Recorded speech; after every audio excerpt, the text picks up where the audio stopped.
Hello, and welcome to the Student Experience podcast, where we'll be chatting to members of the University of Suffolk community, giving them the opportunity to share their experience with us.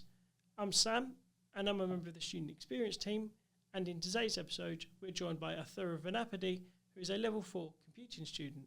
We discussed his course, his time at the university so far, and his plans after graduation. So thanks for joining us today, Atharv. Would you like to firstly introduce yourself? Yes, I am Atharv Naphde, and I'm a first-year computer science student at the University of Suffolk. Brilliant. So what was it that first attracted you to the university? So I'm a computer science student, yes, and the number one facility I would say our university has for computer science has to be the Digitech Center. Mm-hmm. And the Digitech Center, I mean, I went there for a tour. There should be tours going on around this time as well, haven't there?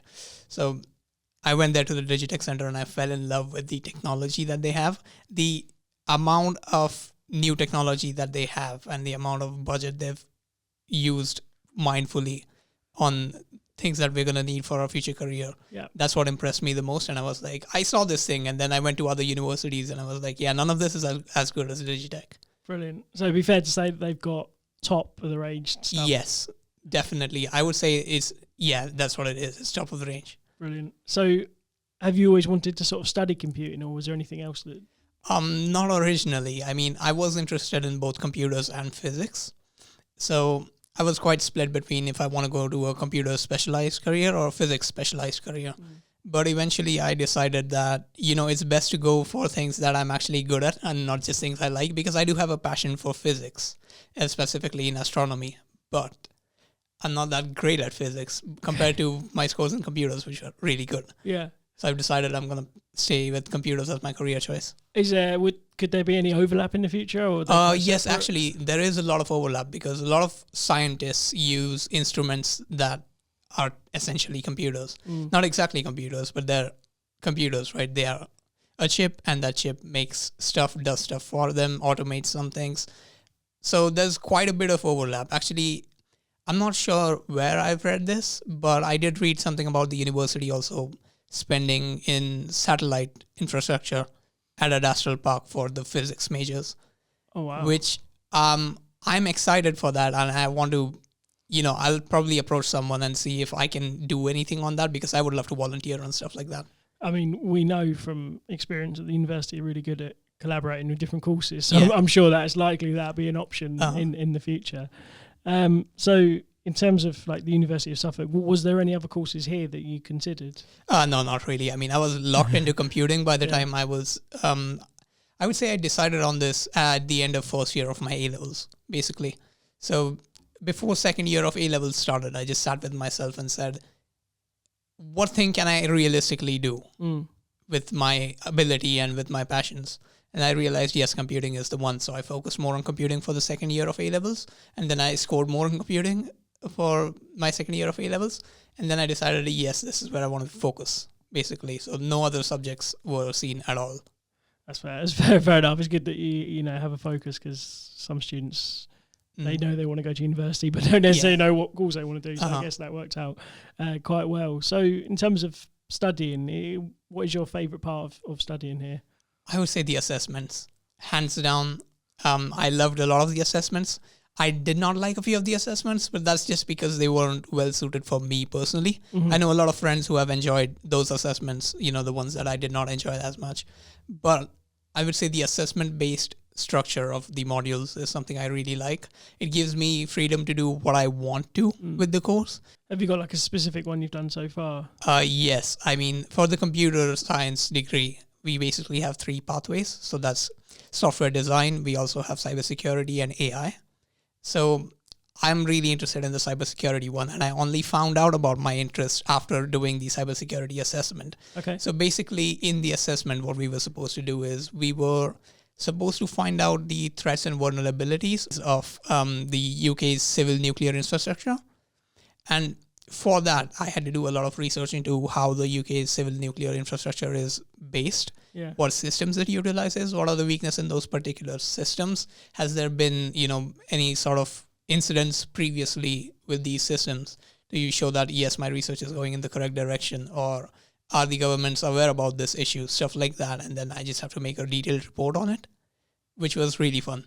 Brilliant. And in terms of the block learning that we have at the university, Yep. how have you found that approach? I have found that amazing because then I can just focus on one subject at a time. And then once it's done, I can set that aside Yeah. and then do the other project or subject that I want to do.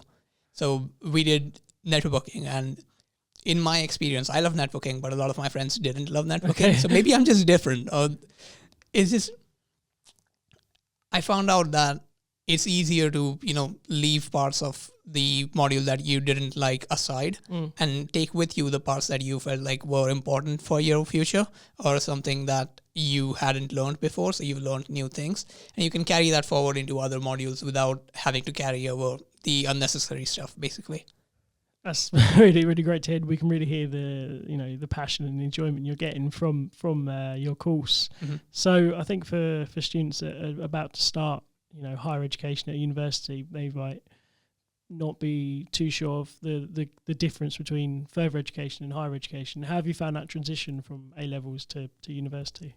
Oh, actually, my transition was pretty seamless because I used to study at Suffolk 1, which is just pretty close to here. Yeah. So a lot of my friends are also at the university, not in my subject, but they are pretty close in terms of like, it's the same university, we're staying at the same place.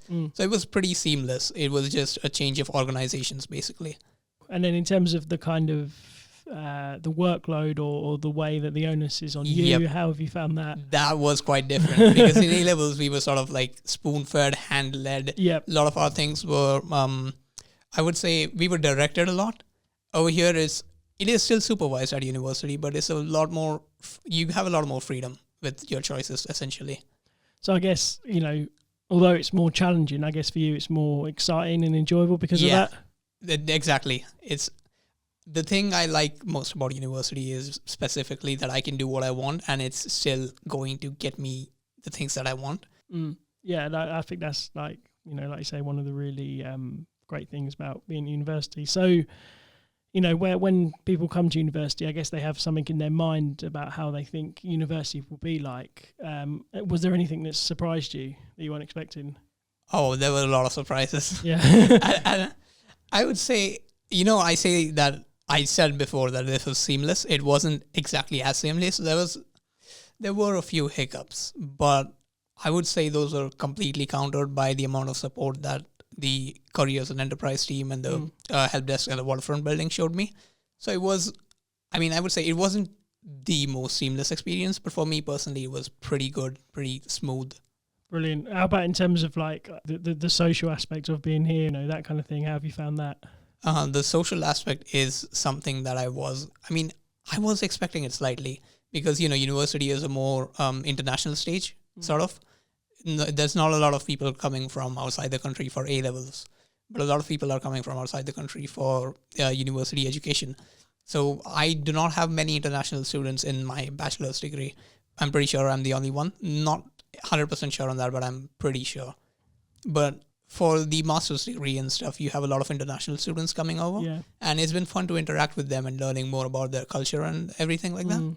Have you interacted with any students that aren't on your sort of computing course? Yes, I have a lot of architecture majors, a lot of physiotherapy majors, because these are the majors which I believe have the same timetable as us. Not exactly the same, but we are around in the social space together for a lot of times. So it's a sort of, oh yeah, I've seen you more than 5 days in a row. I think I should go to you and chat about something.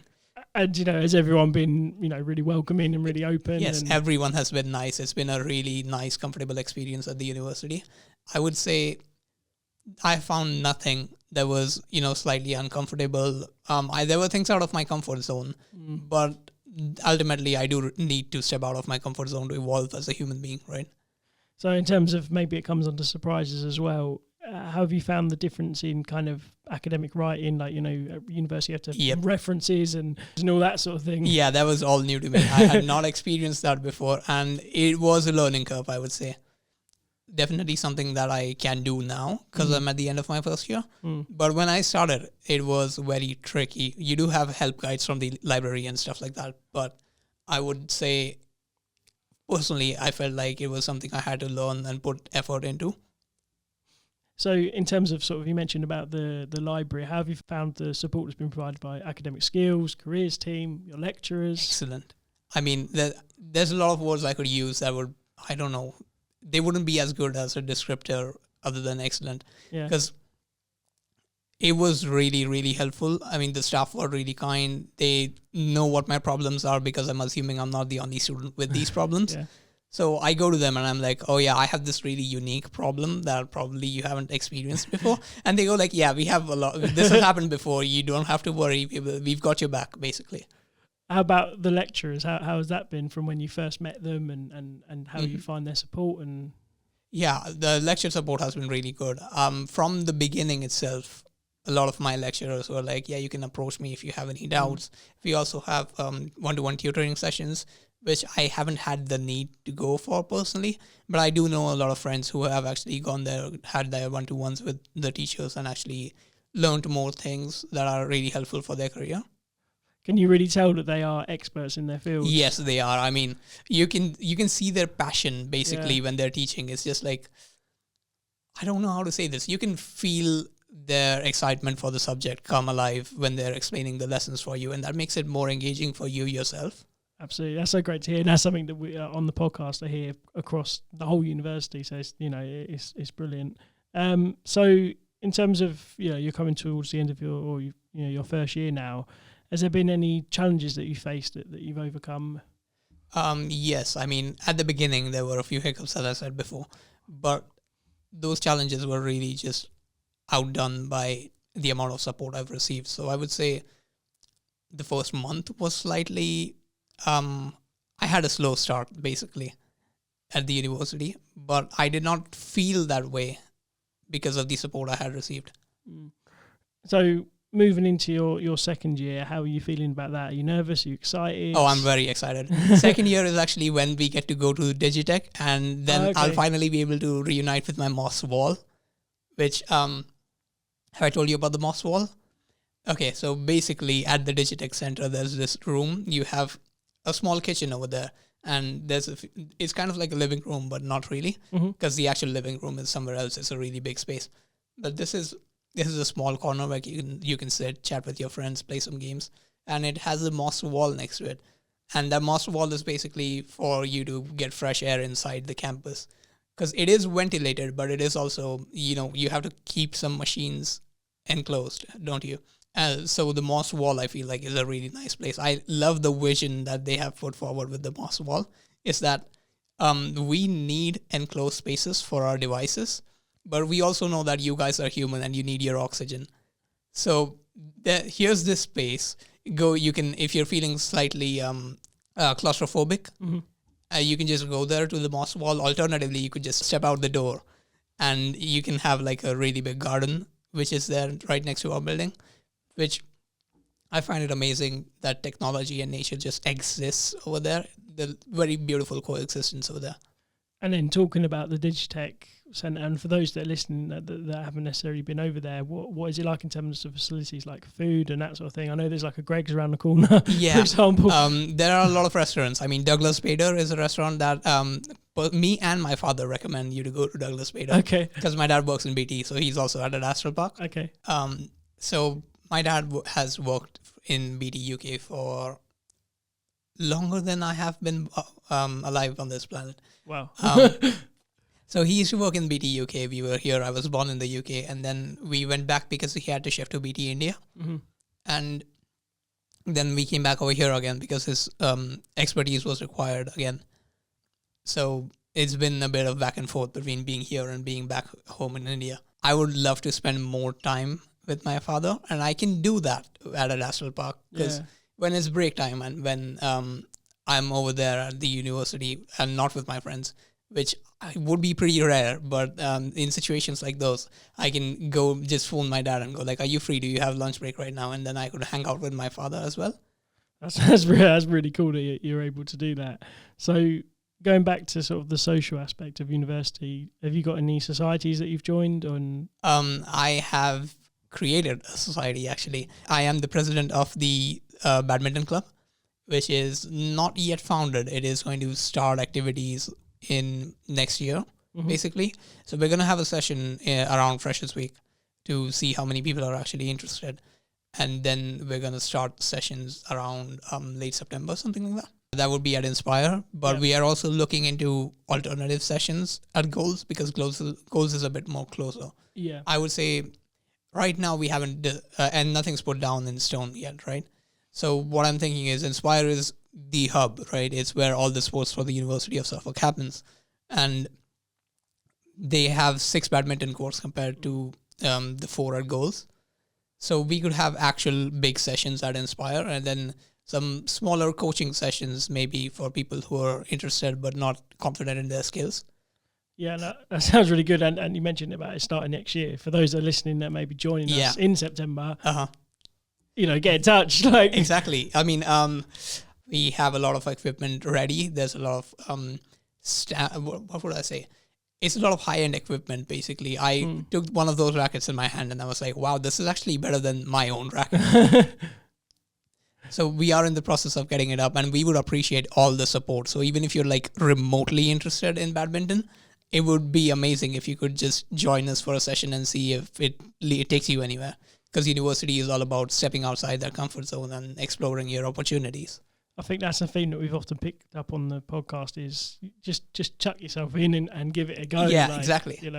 How did you find those first weeks when you were at Freshers and that sort of thing? Oh, yeah. I could not go to Freshers Week because it was raining that day. Okay. So I stepped outside without a raincoat. I was like, yeah, it's fine. The weather is slightly cloudy, but it should be fine. And then halfway through to the university, I was completely drenched. So I had to make my way back and, freshen up. And by that time, the Freshers Fair was over. This happened on both days. I was stupid enough to do the exact same thing on the second day. So yeah, I have missed my Freshers Fair experience, which led me to being a bit nervous because, other people may have met up during the Freshers Fair. They might already have connections. They've probably made friends already. So I don't have the head start that they do, which really made me regret not going to the Freshers Fair completely drenched, but that wouldn't have ended up well, would it?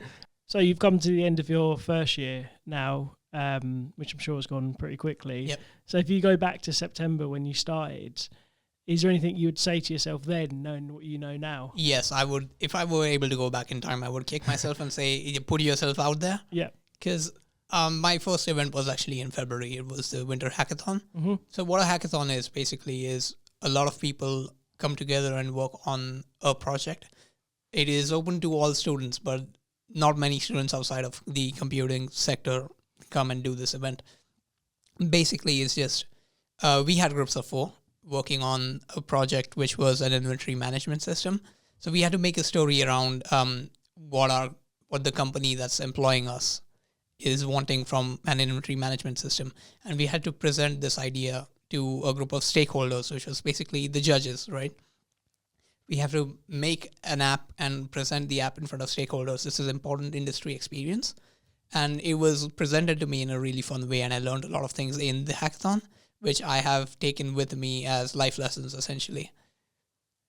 So talking about, putting yourself out there and doing more things early on, we actually first met when you done a similar sort of podcast. Yes, how did you find that experience? That was an amazing experience, actually. Having that experience is basically what helped me sign up for this. Yeah, because I was like, yeah, I'm actually enjoying this. This is not feeling like a job to me. It's just I come over here, I talk to you with, I talk to you about things that I'm actually interested in talking about. And then, while having the podcast itself, we can go on tangents which are not related to the thing itself. And it all makes sense because it's a podcast. You're supposed to do that. Yeah. And then also, you were filmed as well. How did you find that? So for this and also for Unifrog, do you know what Unifrog is? Basically, it's a sort of, how can I say this? It's a place where aspiring students can look at universities from students' point of view. It is, I'm not sure if that video is ready yet, but it's basically just me going through my experience at the university, and that's in video format instead of, the podcast format. And then I'm discussing a few different things over there. So if you're really interested in coming to the University of Suffolk or are interested in exploring your options and stuff like that, I would say that's a really good video to go and visit as well, including, the thing that we actually did. So you mentioned about opportunities, and you mentioned earlier about the career zone. Have you looked into any microplacement opportunities? Yes, the microplacement opportunity. One of them was the podcast. And the other one I had actually looked into was the smart house microplacement. There is a smart house in Atharv Park, which is basically, it's a house with a lot of sensors built into it. So what the sensors do is they collect information, right? They sense stuff. And using these sensors, we can actually understand what happens in a house, essentially, and what things can be improved on, what things... basically, it's just a lot of data gathering. This is helpful for AI students. So unfortunately, I didn't get the placement, so I can't talk to you about the specific details. But basically, it was something like you take the data, you analyze the data, and you find out what the changes in the environment are doing to the smart house, which was really cool. That does sound really cool. And then for those listening, there's so many great opportunities to get involved with. Yeah, early on as well. Yeah. So if you want to, go for it. Basically. Yeah. So for those that are listening that may be joining us in September, have you got any advice for them that you would give? I would say explore everything. There's a lot of things to do at university, including but not limited to the library stuff, the careers zone, the help desk at the waterfront, the social space, the arts building, which, wow, that is an amazing building. A lot of things that people in the arts majors do that I find really impressive from a technical standpoint. Yeah. And I really want to go and see what people my age that are more interested in the art side of the world are doing. Brilliant. So something we like to do on podcast is to learn a bit more about our guests. So is there something interesting that people might not know about you? I would say the most interesting thing is I'm actually also a YouTube content creator, which I haven't made any content in a while, but I'm currently working on some cinematic videos. Cool. Which I never managed to complete the video. So you'll only probably see like 1 or 2 videos which are actually out there. So most of my content is just me playing Valorant and Minecraft. So I do make stuff like that. I am interested in making stuff like that. I also watch a lot of videos on how to improve with stuff like that and how artistic direction, storyboarding, stuff like that works, which I don't think I've told anyone at university before this. Do you want to give a shout out to the channel? Okay, right. I will give a shout out, but be warned, it is not a great channel. It's @simphormone, which is, it's actually pronounced simp, but it's CYMPHORMONE. One of them has actually gone to a few thousand views, actually. Okay, that's pretty good. Yeah, I'm proud of that video. It's just a lot of my laptop can't handle recording anymore. It's a bit outdated, which means I did have to stop content creation about a year ago. So is there anything on your bucket list that you really want to do that you've not got around to doing yet? I would say exploring more of the world, finding out more about other people's cultures and how they interact with each other. Because I have understood, based on my interactions at the university, that there's a lot more to the world that I just did not know about. And I would like to know about that. Well, anywhere in particular you'd like to? First of all, I'd like to explore my country in better. Yeah. So despite being in India for like 14 years, I haven't explored a lot of India. So I was just in Mumbai for like most of my time. I was in school, I was in college doing stuff like that, living with my friends, which are my classmates essentially. And even after coming here, I haven't left Suffolk very much. And I have explored a lot of Suffolk, but I do still want to go to places like the beach on Clacton, which is a bit far away from here. But Felixstowe is also a really good place. I have been to Felixstowe. I happen to also like beaches a lot. So there is that. I want to explore as many beaches in the United Kingdom as I can. Yeah, there's a lot of beaches to choose from in the UK. Yeah. So, that will certainly take up much of your time, which would be great. So thanks for joining us today. Yep. We've come to our final question now, Yeah. which I know you know about this concept. Yes. It's what we call the answer one, ask one question. Mm-hmm. So what you're going to do is answer a question from previous guest, and then you're going to pose one to the next guest. Yep. So the question we got for you is from a law lecturer at the university, Okay. Riley Willis, and her question is, what is your favourite spot on campus? Social space, hands down. I haven't been to much of Digitech Center, because I'm not in my second year. Second year and third year is in Digitech. So maybe my choice will change from second year onwards. But right now, hands down, social space is the best place because I can go there, I can play with my friends, and I can meet new people. And it's all done in a really nice, comfortable manner. There's a lot of board games over there, lots of books. It's a beautiful place. And have you got something in mind for the next guest? Yes, my question was actually going to be something similar, but I'll change it up a bit. I'll go, what's your best fast food restaurant, cafe, stuff like that, near the University of Suffolk to eat at? Yeah, okay, that's a pretty cool question. We've not had, we've had a lot of episodes. We've not had one similar to that, so that's a really good fresh one that we can pose to the next guest. And I feel like I should answer that question as well. Yeah, go for it. Yeah. Personally, I like Cafe Marina, which it's a beautiful place. It looks nice. The food over there tastes nice, and that's the only place where I can consistently go and eat a veg burger without feeling like it's a compromise. It tastes amazing. But the second place would probably be Subway, because we do Subway Tuesdays with me and my friends. Every Tuesday, we're heading to the Subway. We're ordering food. We're chilling over there. That's brilliant. Hopefully the next guest we've got coming on is a bit of a foodie. I know I certainly am. It would be funny if they weren't. McDonald's. So that's been a really, really great chat. Thanks so much for joining us. It's been a pleasure. So until next time, it's goodbye from Atharv. Yep. And it's goodbye from me. Goodbye. Thank you for listening to the Student Experience podcast. If you would like to be a future guest, email studentexperiencesteam@uos.ac.uk or follow the links to our application form through our Brightspace page. You can also reach out to us through our Instagram page @UOS_student experience.